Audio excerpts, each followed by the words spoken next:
सभी को नमस्ते। मैं अजय कुमार गुप्ता। हमने फर्स्ट लेक्चर में पढ़ा था फोटो इलेक्ट्रिक इफ़ेक्ट यानी कि प्रकाश विद्युत प्रभाव के बारे में। हमने उसमें जाना था कि सर्वप्रथम इसकी खोज हर्ट्ज़ नामक वैज्ञानिक ने की थी। उसके बाद हॉलवेश व लेनार्ड वैज्ञानिक आए जिन्होंने इसके प्रायोगिक परिणाम प्राप्त किए।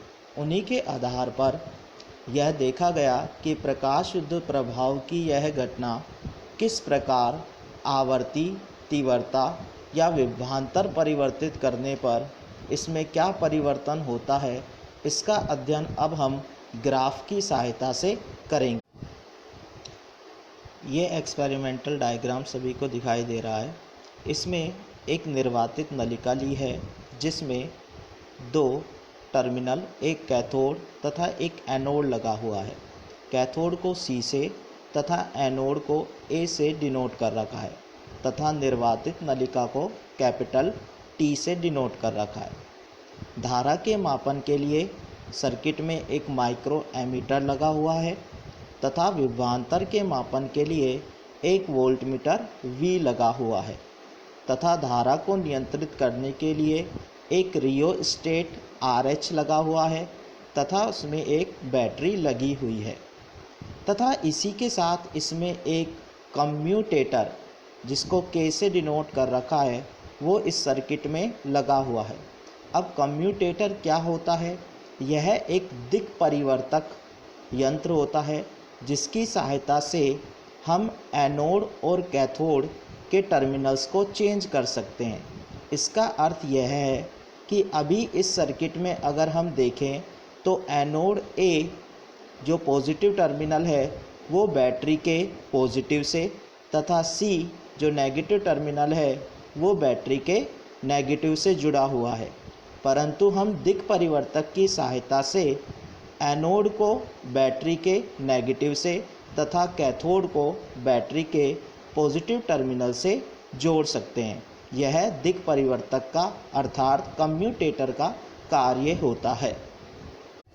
सबसे पहले प्रकाश की तीव्रता का अध्ययन करेंगे कि यह किस प्रकार प्रकाश विद्युत धारा को प्रभावित करती है। प्रयोग से देखा गया, जब दहली आवृत्ति से अधिक आवृत्ति का प्रकाश कैथोड टर्मिनल पर डाला गया तो इलेक्ट्रॉन उत्सर्जित होने लगे तथा ये इलेक्ट्रॉन एनोड की ओर गति करने लगे, जिससे परिपथ में प्रकाश विद्युत धारा प्रवाहित होने लगी, जिसका मापन माइक्रो एमीटर की सहायता से किया गया। हमें ज्ञात है कि प्रकाश की तीव्रता बढ़ाने पर उत्सर्जित इलेक्ट्रॉनों की संख्या बढ़ती है, जिससे प्रकाश विद्युत धारा का मान बढ़ता है। अतः प्रकाश विद्युत धारा प्रकाश की तीव्रता के समानुपाती होता है तथा प्रकाश की तीव्रता एवं प्रकाश विद्युत धारा के मध्य ग्राफ खींचा जाए तो एक सीधी रेखा प्राप्त होती है। नंबर सेकंड पॉइंट में हम अध्ययन करेंगे प्रकाश विद्युत धारा पर विभवांतर का प्रभाव।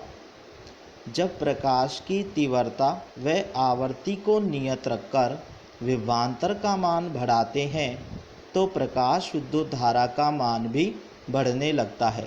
जैसा कि आपको दिखाई दे रहा है, विभवांतर V वोल्टमीटर में देखें इसका पैमाना तो यहाँ पर ये 8 के आसपास दिखाई दे रहा है और माइक्रो एमीटर में भी धारा का मान बढ़ रहा है, परंतु धारा का मान एक सीमा के बाद बढ़ना रुक जाता है, अर्थात वह अपने संतृप्त मान को प्राप्त कर लेता है। इसका अर्थ यह है कि हम चाहे विभवांतर का मान अब कितना ही बढ़ाएं, परंतु धारा का मान नहीं बढ़ता। इसे संतृप्त प्रकाश विद्युत धारा कहते हैं।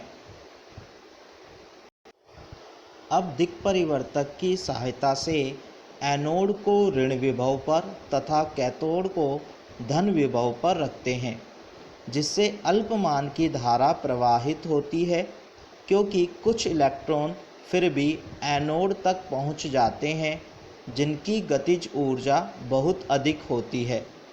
अब यदि एनोड के ऋणात्मक विभव को और बढ़ाया जाए तो प्रकाश विद्युत धारा के मान में कमी आती है और एक निश्चित ऋणात्मक विभव पर प्रकाश विद्युत धारा का मान शून्य हो जाता है, जिसे निरोधी विभव अर्थात स्टॉपिंग पोटेंशियल कहते हैं। अर्थात इसकी परिभाषा हुई, कैथोड के सापेक्ष एनोड को दिया गया वह ऋणात्मक विभव जिस पर प्रकाश विद्युत धारा का मान शून्य हो जाता है, उसे निरोधी विभव या अंतक विभव कहते हैं।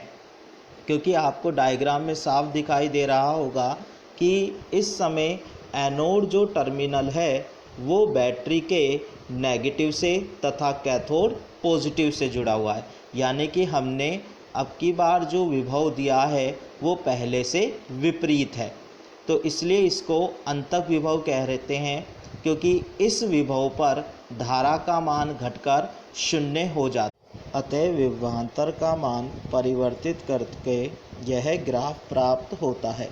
यहाँ पे -V0 स्टॉपिंग पोटेंशियल अर्थात निरोधी विभव को प्रदर्शित कर रहा है। इस ग्राफ में तीव्रता का मान परिवर्तित करने पर प्रकाश विद्युत धारा का मान परिवर्तित होता है, परंतु आवर्ती का मान नियत होने पर स्टॉपिंग पोटेंशियल अर्थात निरोधी विभव का मान सभी का एक समान पाया जाता है। नंबर 3 पॉइंट पढ़ेंगे, प्रकाश विद्युत धारा पर आवर्ती का प्रभाव।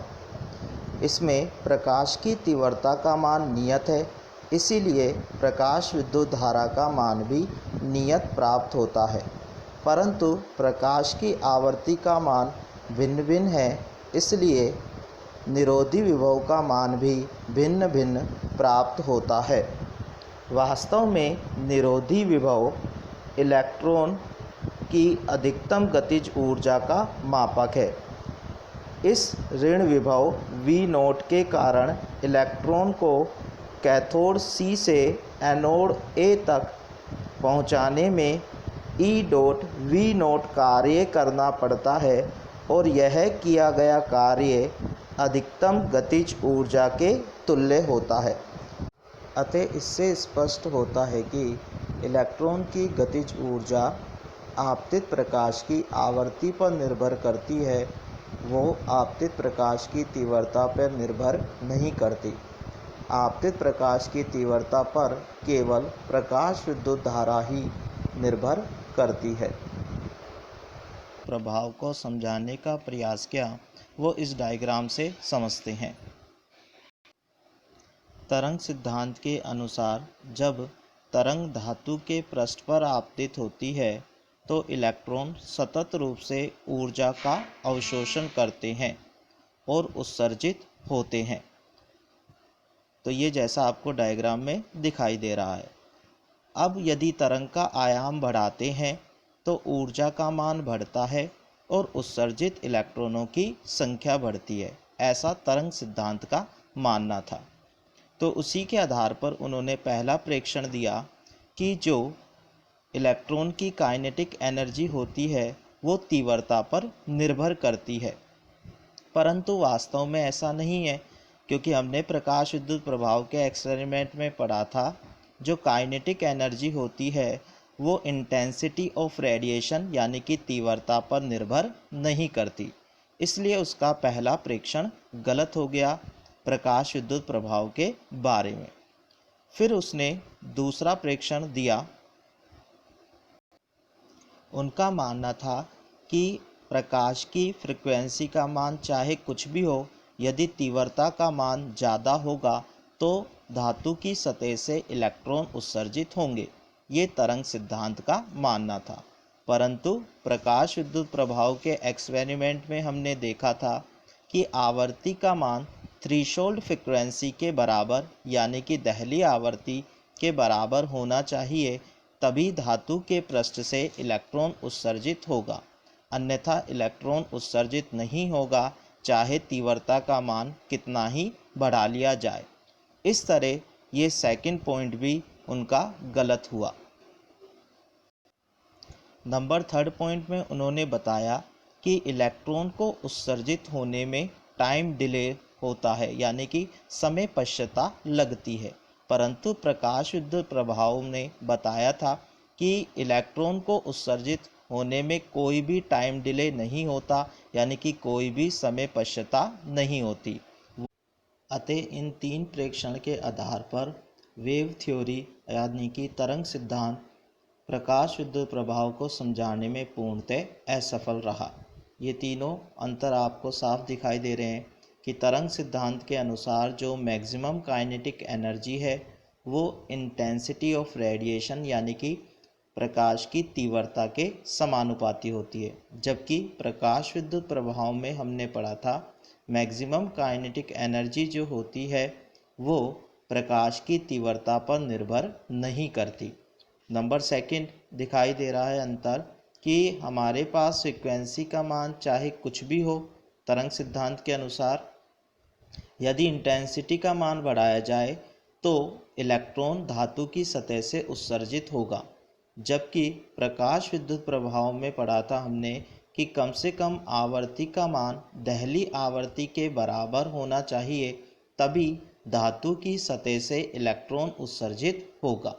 नंबर थर्ड पॉइंट, इलेक्ट्रॉन को उत्सर्जित होने में समय पश्चाता लगती है तरंग सिद्धांत के अनुसार, जबकि प्रकाश विद्युत प्रभाव में हमने पढ़ा था कि इलेक्ट्रॉन को उत्सर्जित होने में कोई भी समय पश्चाता यानी कि टाइम डिले नहीं होता है। अतः इस प्रकार तरंग सिद्धांत प्रकाश विद्युत प्रभाव को समझाने में पूर्णतः असफल रहा। सन 1905 में वैज्ञानिक आइंस्टीन ने प्लांक के क्वांटम सिद्धांत की सहायता से प्रकाश विद्युत प्रभाव की व्याख्या की। अब समझते हैं प्लांक का क्वांटम सिद्धांत क्या था। वैज्ञानिक प्लांक के अनुसार प्रकाश स्रोत से उत्सर्जित विकिरणों का उत्सर्जन या अवशोषण सतत न होकर छोटे छोटे बंडल्स या पैकेट के रूप में होता है, जिसे क्वांटा कहते हैं। यही प्लांक का क्वांटम सिद्धांत था, जिसे वैज्ञानिक आइंस्टीन ने उपयोग करके प्रकाश विद्युत प्रभाव की व्याख्या की।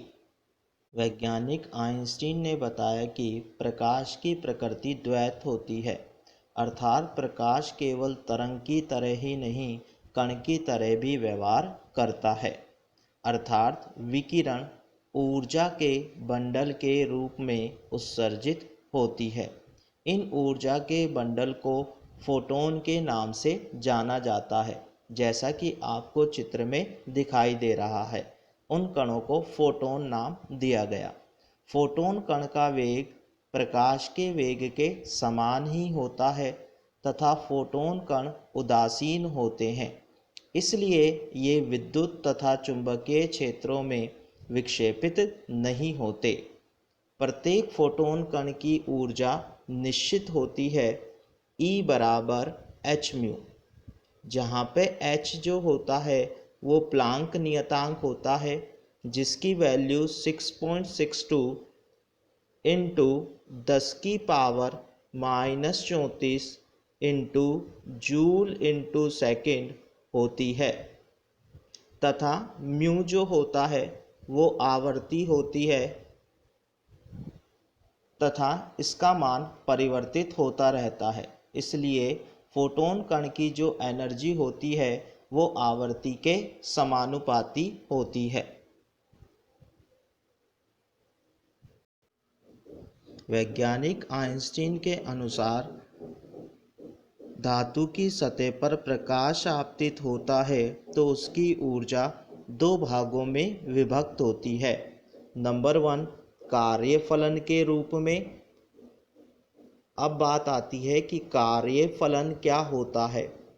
धातु की सतह से इलेक्ट्रॉनों को उत्सर्जित कराने में जो ऊर्जा दी जाती है वह कार्यफलन के रूप में उपयोग में ली जाती है, अर्थात धातु पृष्ठ से इलेक्ट्रॉन को बाहर निकालने के लिए आवश्यक न्यूनतम ऊर्जा को कार्यफलन कहते हैं। इसे W नोट या फाई नोट से डिनोट किया जाता है। दूसरा भाग काम में आता है इलेक्ट्रॉनों को अधिकतम गतिज ऊर्जा प्रदान करने में। जो दूसरा भाग होता है वो गतिज ऊर्जा प्रदान करने के काम में आता है। इस प्रकार जो आपतित प्रकाश होता है उसकी ऊर्जा दो भागों में विभक्त हो जाती है, एक तो कार्यफलन के रूप में और दूसरी गतिज ऊर्जा के रूप में। इसके आधार पर वैज्ञानिक आइंस्टीन ने एक प्रकाश विद्युत समीकरण प्रतिपादित की। आइंस्टीन के अनुसार फोटोन कण की ऊर्जा जो होती है वो दो भागों में विभक्त होती है, एक तो कार्यफलन के रूप में अर्थात W नोट तथा एक इलेक्ट्रॉनों को अधिकतम गतिज ऊर्जा प्रदान करने में अर्थात K मैक्सिमम। और फोटोन कण की ऊर्जा टोटल होती है h म्यू। जो W नोट होता है वो कार्यफलन है अर्थात W नोट बराबर होता है h म्यू नोट के, जहाँ म्यू नोट दहली आवर्ती है, तथा K मैक्सिमम होता है इलेक्ट्रॉनों की अधिकतम गतिज ऊर्जा के बराबर, यानी कि 1/2 mv² मैक्सिमम। ये मान इस समीकरण 1 में हम रखेंगे तो हमारे पास इक्वेशन प्राप्त होगी h mu equal to W naught की वैल्यू थी हमारे पास h म्यू नोट तथा गतिज ऊर्जा की वैल्यू थी 1/2 mv² मैक्सिमम। अब हमारे पास हमें गतिज ऊर्जा की इक्वेशन निकालनी है। यहाँ से 1/2 mv² मैक्सिमम बराबर h mu minus h mu naught. तो हमारे पास यहाँ पर h कॉमन दिखाई दे रहा है, h कॉमन ले लेंगे तो 1/2 mv² मैक्सिमम बराबर हो जाएगा h common mu minus mu naught. तो ये हमारे पास आ जाएगी समीकरण नंबर 2। तो यह कहलाती है हमारे पास आइंस्टीन की प्रकाश विद्युत समीकरण। तो यहाँ से स्पष्ट हो रहा है जो गतिज ऊर्जा का जो मान है वो आवर्ती के ऊपर निर्भर कर रहा है। इस समीकरण के आधार पर ही आइंस्टीन ने प्रकाश विद्युत प्रभाव की व्याख्या की। इसे अभी समझते हैं उनकी विशेष परिस्थितियों के आधार पर।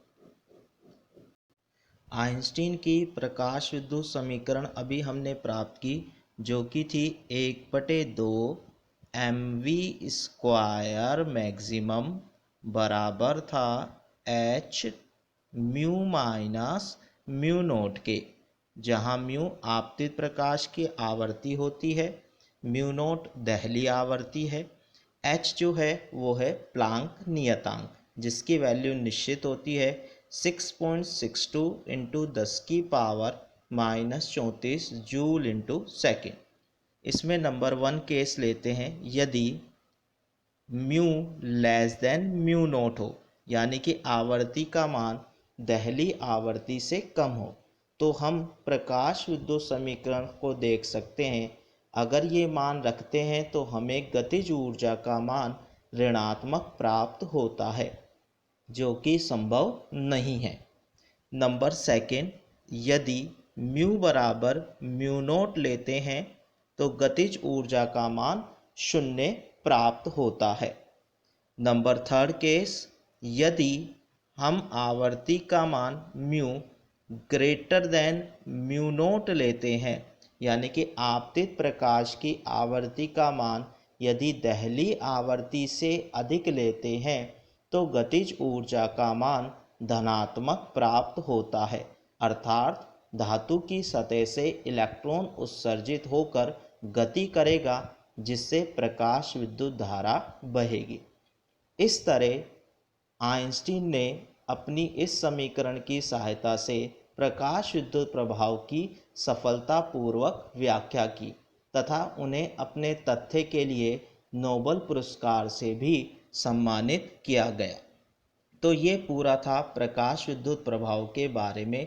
मैं आशा करता हूँ कि अब आपको प्रकाश विद्युत प्रभाव पूरी तरह समझ में आ गया होगा। अगर कोई भी डाउट है तो उससे रिलेटेड आप क्वेरी डाल सकते हैं।